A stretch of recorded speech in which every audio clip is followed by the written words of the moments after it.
السلام علیکم ناظرین،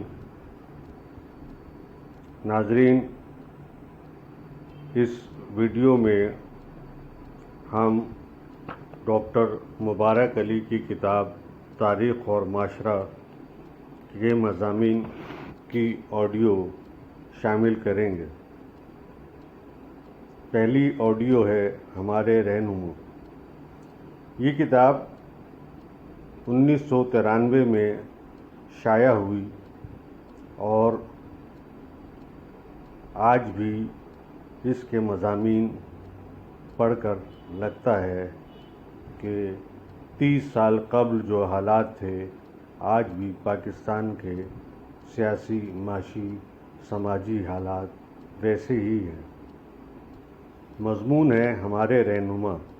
جب ہم اپنے معاشرے میں شخصیت پرستی اور ہیرو ورشپ کے رجحانات کو دیکھتے ہیں تو یہ سوال ذہن میں آتا ہے کہ آخر کیا وجہ ہے کہ ہمارا معاشرہ اس جمہوری دور میں بھی شخصیت پرستی کے سحر اور جادو میں گرفتار ہے، اور کیا وجہ ہے کہ شخصیتیں ہمارے ہاں مقدس مقام حاصل کیے ہوئے ہیں۔ جب ہم اس سوال کا جواب ڈھونڈنے کی کوشش کرتے ہیں تو اس کا جواب ہمارے معاشرے کی بناوٹ، ساخت اور طبقاتی تقسیم میں چھپا نظر آتا ہے۔ اس کی ایک وجہ تو یہ ہے کہ جب بھی پسماندہ معاشرے میں تبدیلی اور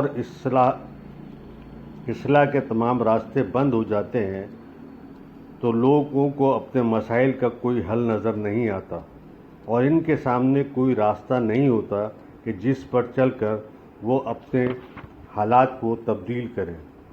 معاشرے کی سیاسی، سماجی، معاشی اور ثقافتی قوتیں ختم ہو جاتی ہیں اور ذہنی طور پر وہ دیوالیہ ہو جاتا ہے، تو اس وقت لوگوں کی امید یہی رہ جاتی ہے کہ اب کوئی شخصیت آئے اور وہ معجزاتی طور پر ان کے مسائل کو حل کرے۔ اب یہ صورتحال ہوتی ہے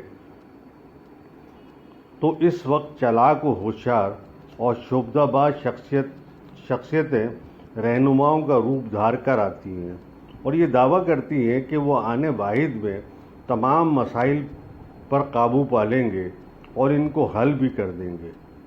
چونکہ لوگوں کے پاس اور کوئی نعم البدل نہیں ہوتا، اس لیے وہ ان پر یقین کرتے ہیں اور جوق در جوق، محبت، لگاؤ اور عقیدت سے ان کے پیچھے ہو جاتے ہیں۔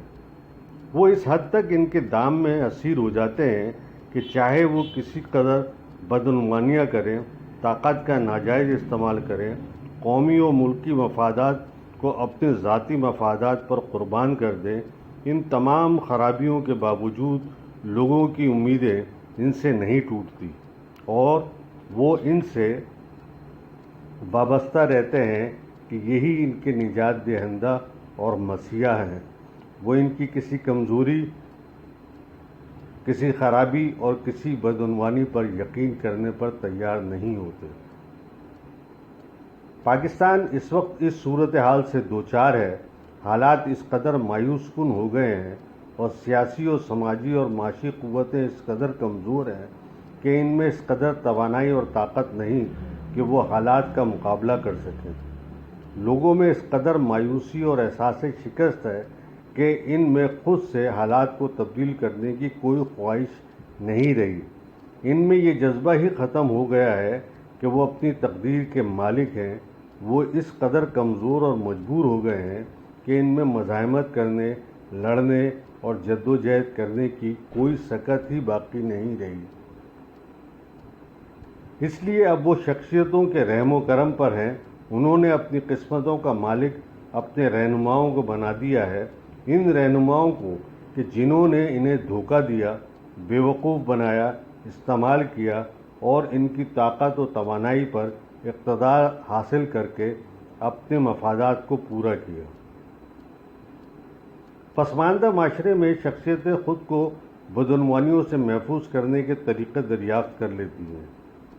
جب بھی ان پر بدعنوانیوں کے الزامات لگتے ہیں تو ان کے دفاع میں یہ کہا جاتا ہے وہ تو خود نیک، ایماندار اور پاک و صاف ہیں، دراصل بدعنوانیوں میں ملوث ہونے والے ان کے وزیر، مشیر اور مصائب ہیں۔ یہی دلیل ایک زمانے میں بادشاہوں کے سلسلے میں دی جاتی تھی کہ وہ بذات خود تو نیک و صالح ہیں، مگر ان کے وزیر و مصاحب غلط لوگ ہیں۔ اس منطق کے تحت بادشاہ معصوم رہتا تھا اور گناہگار اس کے مصاحب ٹھہرتے تھے۔ اس طرح سے اب ہمارے رہنما اور حکمران پارسا رہتے ہیں اور ان کے وزیر و مشیر ملزم قرار پاتے ہیں۔ یہی مشورہ میکاولی اپنی کتاب بادشاہ میں حکمرانوں کو دیتا ہے کہ خود کچھ مت کرو، سارے جرائم اپنے وزیر سے کراؤ اور انہی جرائم کی سزا پر معزول کر دیا کرو یا قتل کر دو۔